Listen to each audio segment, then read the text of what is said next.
I'm from Hammar. Sorry. I'm from Hammar. Sorry. I guess many of your viewers won't know what Hammar is. So Hammar is a small city in Syria. And what's special about this day for people from Hammar, or what we call them Hamwi, is that this day marks the anniversary of the massacre that happened in Hammar 30 years ago. It's a massacre, and what's worse than a massacre is that nobody ever heard about it, including your viewers, I guess. So I want to just show a few pictures of. I was not there during the massacre. My father, he fled the country just before the massacre. We had to leave. But so you were a child? When I was 4 years old. I was only 4 at the time. Give me your name? My name is Sumaya Hamadmad. Okay, and from the village of? I'm from Hammar. Hammar. Okay. Just say I'm from the village of Hammar. The village of Hammar. It's a town actually. Yeah, the town of Hammar in Syria. Okay, nobody knows. Okay, go ahead. So I was 4, and like we left to Jordan. So I lived my whole life, almost my whole life in Jordan. We lived as refugees. We were denied IDs or passports from the government because we were from Hammar, and almost every Hamwi had the same experience. And when you told, like I used to tell somebody in Jordan, which is just south of Syria, that I'm Syrian, and they would tell, oh, Syria is very lovely, it's very nice and very beautiful, like it's very scenic. Did you go to that place? And I would tell them, no, I've never been to Syria. And they were like, how come you're Syrian and never been to Syria? And they would say that, I would say, I've experienced a massacre in my own hometown, and this is why we can't go back. I'm like, a massacre?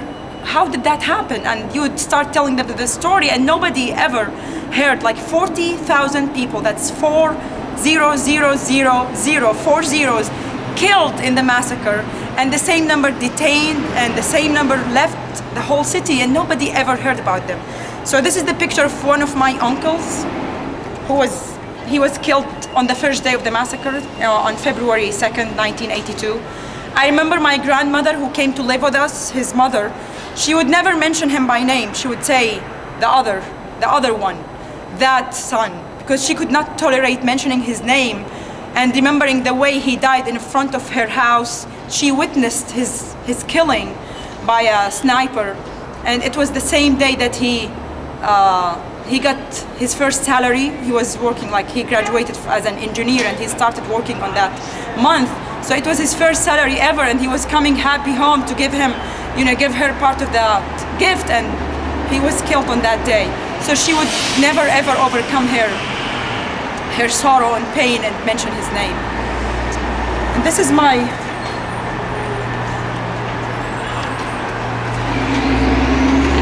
actually me when I was around 3 years old.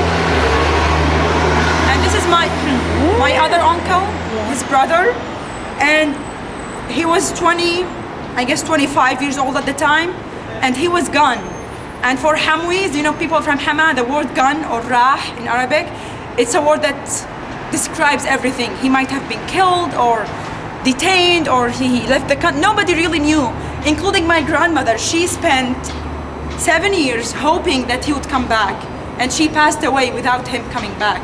I remember the day when he was actually a newlywed, just for a couple of months. I still remember the day when his wife, who waited for him for 6 years, decided to divorce him because she could not wait anymore. She doesn't know if he's alive or dead. So she decided to divorce him. And when my grandmother knew that, she was just crying and crying, like, does that mean he's dead? Why is she divorcing him? I still remember the sorrow and pain in her eyes. And just a couple of months after her passing away, he sent the first sign of his being alive from prison. He sent a pen made from bones, chicken bones. They would give them the guards would give them the prisoners leftovers, food leftovers. So they would eat whatever is left, and they would make stuff from the bones. So the bone was carrying the names of his sisters and brothers. The pen that's made from bones. And that was the sign that was sent from him that he is still living and there. But his mother was already passed away, and his wife was divorced. It was too late, I guess. And my mother, I remember when he was released after 10 years from prison, and it was 1992. My mother left, I remember her dreaming her whole life of seeing her brother. For 25 years, she did not see him, and she was just hoping to meet him for the first time. And just a couple of months ago, my uncle, who was released from prison but never released from Syria, he was not given a passport. So he was given a passport and came to Jordan to visit my mom. But it was also too late. My mom passed away just 2 years ago. So he went and visited her graveyard, and he visited the grave, and it was also next to my grandmother's grave. So he visited both graves, and he was crying just so hard that I've never seen a man crying like this in front of his mother's and his sister's graves that he could not see for 30 years, or actually 35 years combined. Did the brother die, or this is the brother who returned? This is the one who returned. Okay. So she had two brothers. I mean, one who's dead and one who returned. I mean, he's fine now. I told you, like, he just got a passport and he can leave the country. And he's married and he had 3 kids now. So, but it was just too late. Okay. This is my cousin. There are 2 cousins here, Amir and Mustafa. And this is just 2 years old now. Sorry. Whoa. And these are 2 of her sons. He was killed on that massacre also, and he was gone as well. And that was 30 years ago. My aunt is still waiting for her son to come back. She doesn't say, God, rest in peace, or may God, years of knowing where he is, not knowing, sorry, where he was. So this is me. Actually, I heard for the first time. I met my aunt for the first time after 30 years. She lives in Hammar. She lives in Hammar. She lives in Hammar, yeah, and she never left. Still waiting for her son to come back. But doesn't she? Home, he doesn't she didn't see his body. So nobody knows, is he still alive or dead? I mean, most probably that he is dead, because I don't think after 30 years that he's still alive, but she's still hopeful that maybe someday he is coming back from nowhere. Okay. Regime is happening, and those are my cousins' kids, children, and see like how beautiful and how nice, how cute those kids are.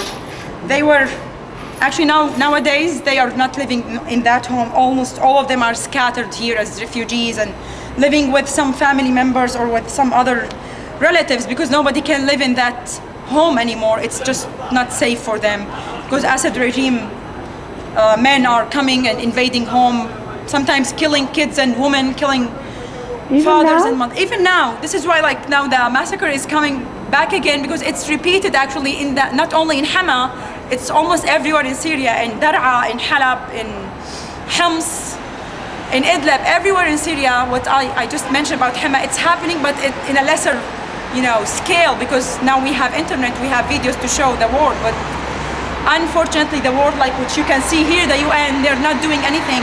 Over 11 months, those kids have been scared from they have been forced to leave their homes. Fathers, 10,000 people have been killed just during the last 10 months, and nobody is doing anything to stop that horrible, brutal regime, which is the same one who did the massacre. It was his father, the Assad father, now the Assad son, like father, like son. So we are hopeful that by telling our story, somebody would listen to us and help us get rid of that.